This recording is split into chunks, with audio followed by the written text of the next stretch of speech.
विशिष्ट इस्लामिक चिंताविद, जातिर मुकुट, उम्मतेर श्रेष्ठ सन्तान, वरासातुल अंबिया हजरत उलामाए किरामगण, ঐতিহ্যবাহী কদমতলা হুজ্জতুল ইসলাম মাদ্রাসা এটি একটি ব্যতিক্রম ধর্মী এবং সকলের কাছে আলাদা বৈশিষ্ট্যের অধিকারী একটি শিক্ষা প্রতিষ্ঠান। যেই দ্বীনি শিক্ষা প্রতিষ্ঠান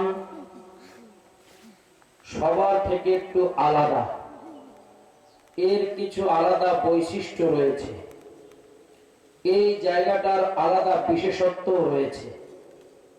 যে কোনো প্রতিষ্ঠানের সাথে এটির তুলনা করা যায় না, কেননা আধুনিক শিক্ষায় দ্বীনি শিক্ষা বর্তমানে হারিয়ে যাওয়া ঐতিহ্য, মুসলমানদের কি করণীয়, মুসলমানদের কি বর্জনীয়, মাহফিলগুলো আসলে কি কারণে, কিসের জন্য, হযরত উলামায়ে কেরামের কাজ কি, উলামায়ে কেরামের দায়িত্ব কি, এই সম্পর্কিত বিভিন্ন গুরুত্ব তাৎপর্যপূর্ণ এবং বিশিষ্ট উলামায়ে কেরাম বিষয়ভিত্তিক আলোচনার মাধ্যমেই চলে এই মাহফিলের প্রোগ্রাম ও উলামা মাশায়েখ সম্মেলন ও সুধী সমাবেশ। এই প্রতিষ্ঠানটি প্রতিষ্ঠা লগ্ন থেকে অদ্যাবধি পর্যন্ত তার সকল কর্মকাণ্ডে এলাকাবাসী তথা হযরত উলামায়ে কেরাম সহ এই বরগুনাবাসী অত্যন্ত খুশি। হযরতুল আল্লাম হযরত মাওলানা মুফতি মাসুমুল্লাহ সাহেব দামাত বরকাতুহুম, তিনি ঢাকায় একটি মাদ্রাসা প্রতিষ্ঠা করেছেন হুজ্জতুল ইসলাম, এবং বরগুনাতে যে কদমতলা শাখাটি রয়েছে, আমরা বছরে একটি প্রোগ্রামের মাধ্যমে আলাদা কিছু দেখতে পাই, যার মাধ্যমে উলামায়ে কেরামের সম্মান বেড়ে যায়, যার মাধ্যমে উলামায়ে কেরামদের মাঝে একটি সাড়া ফেলে এই হুজ্জতুল ইসলাম মাদ্রাসার উত্তরোত্তর ভবিষ্যৎ কামনা করছি।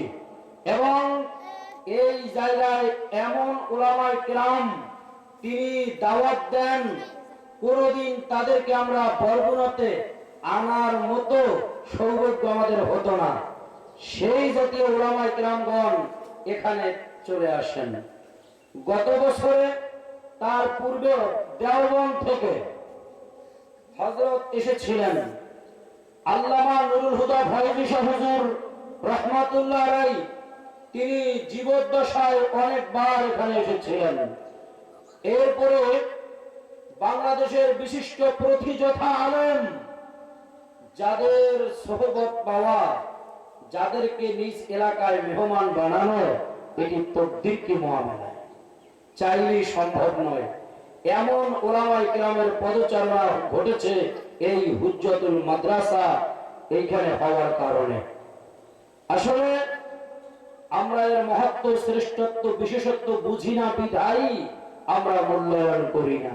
কেননা সস্তায় যে জিনিস পাওয়া যায় তার মূল্যায়ন খুব কম করা হয়। যেই জাতীয় উলামায়ে কেরামের মুসাহাবা করতে, তাদের সাথে মুসাহাবা করতে গেলে অনেক দুরূহ ব্যাপার, তারা এসে আমাদের মাঝে এখানে থাকেন, অবস্থান করেন, আমরা চিনি না। কত বড় বড় উলামায়ে কেরামের পদচারণা এখানে ঘটেছে, আমরা যেটা কল্পনাও করতে পারি না, তাদের সম্পর্কে ধারণাও নাই। এজন্য আমি বলবো, বিশেষ করে স্থানীয় উলামায়ে কেরাম যারা রয়েছেন, হুজ্জতুল ইসলাম মাদ্রাসায় যখন প্রোগ্রামগুলো হয়, আমরা সকলেই যেন একটু বিশেষ নজরে দেখে এই মাদ্রাসা দিকে সুনজর রাখি। অন্ধকারের মাঝে আলো যেমন, এই কদমতলায় দ্বীন প্রতিষ্ঠান হুজ্জতুল ইসলাম মাদ্রাসা তেমন। এই যদি একটু মাদ্রাসা নয়, সারা বরগুনা, সারা বাংলাদেশের উলামায়ে কেরামের একটি নামস্থান হিসেবে বর্তমানে পরিণত হয়েছে এই কদমতলা ঐতিহ্যবাহী হুজ্জতুল ইসলাম মাদ্রাসা। এর বদৌলতে বরগুনাতে এমন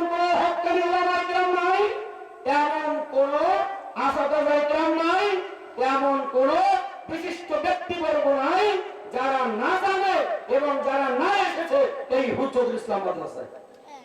এটাই সব থেকে সুন্দর, কত চমৎকার ডিসিপ্লিন, কত চমৎকার বিষয়ভিত্তিক ভাবে এবং সকলের মান মর্যাদা যার যার জায়গা থেকে তার প্রাপ্য বুঝিয়ে দেওয়ার জন্য একটি যুগান্তকারী পদক্ষেপ গ্রহণ করেছেন এই মাদ্রাসার প্রতিষ্ঠান কর্তৃপক্ষ। এখানে উস্তাদগণ নিরলস প্রচেষ্টা চালিয়ে যাচ্ছেন।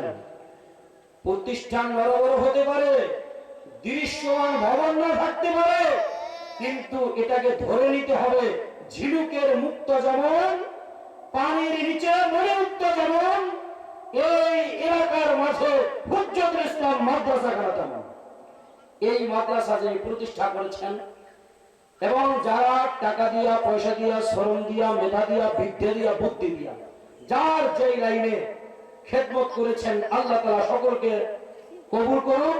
তাদের খেদমতকে আল্লাহ তাআলা কবুল করে এই মাদ্রাসাকে কিয়ামত পর্যন্ত কায়েম এবং দায়েম রেখে দিন। এই মাদ্রাসাকে যারা মহব্বত করে, মাদ্রাসাকে যারা ভালোবাসে, আল্লাহ তাআলা তাদের সম্মান আরো বাড়িয়ে দিন। মাদ্রাসারা বাঁকা নজরে দেখে, আল্লাহ তাআলা তাদের অন্তরের ভিতরে তার মহব্বত, মাদ্রাসার মহব্বত ঢেলে দিক। আগামী দিনে যেন মাদ্রাসাকে তারাও ভালোবাসে। এই মাদ্রাসা হোক আমাদের নাজাতের ওসিলা, এই মাদ্রাসা হোক নবীর ঘর, আর এই মাদ্রাসা থেকে আলেম ওলামা বের হয়ে তারা আল্লাহ তাআলার ঘর তথা জমিনকে আবাদ করুক, এই প্রত্যাশা রেখে মাইক অপারেটর ভাই অত্যন্ত সুন্দর সার্ভিস দিয়েছেন এবং কর্তৃপক্ষ মেহমানদেরকে অত্যন্ত চমৎকারভাবে মেহমানদারি করিয়েছেন। যার যেই লাইনে খেদমত রয়েছে আল্লাহ তাআলা কবুল করুক। ওয়া আখিরু দাওয়ানা আলহামদুলিল্লাহি রাব্বিল আলামিন।